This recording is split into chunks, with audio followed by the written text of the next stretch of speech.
এই লং ট্রাপের ধর্মটা চতুর্দিকে কিন্তু ঘোরে। যেমন এই যে ইউটা কিন্তু আলাদা, আর প্লেন ব্যান এটাও কিন্তু আলাদা। তাহলে যখন চারুপাশে ঘুরবে, এটা কিন্তু নতুনদের জন্য। যারা তো পুরাতন তারা তো অনেক বিজ্ঞ মিস্ত্রি, কিন্তু নতুনদের জন্য এটা।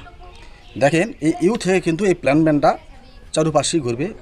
যখন আমরা গাম দিয়ে লাগাবো, গাম দিয়ে লাগানোর পরে কিন্তু আমাদের এটা সঠিক জায়গাতে যেটা হবে সেটা কিন্তু লাগাতে হবে। কিন্তু গাম দেওয়ার আগে কি হবে, আমাদের এই জায়গাতে আগে দেখতে হবে কোন দিক দিয়ে এই লাইনটা যাবে। তাহলে যে দিক দিয়ে যাবে সেই ক্ষেত্রে কিন্তু এই লং ট্রাপের মোচড়টা ঘুরবে।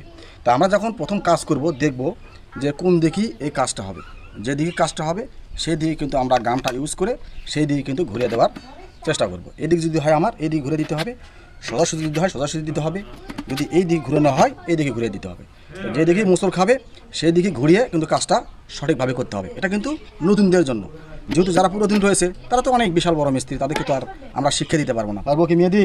শিক্ষার তো শেষ নাই। শিক্ষার শেষ নেই, শিক্ষার তারপরে তো আমরা শিক্ষা দিতে পারবো না। তাদের তারা তো অভিজ্ঞতা একটু বেশি। অভিজ্ঞতা একটু বেশি। হ্যাঁ, যারা নতুন এই প্লাম্বার জগতে আসছে তারা কিন্তু এই কাজগুলো দেখে, আমরা সারা বাংলাদেশে যারা প্লাম্বার বিষয় নিয়ে ভিডিওগুলো পোস্ট করে থাকি ফেসবুক বা ইউটিউবের মাধ্যমে, তারা অবশ্যই এখান থেকে কিছু শিখতে পারবেন ইনশাআল্লাহ।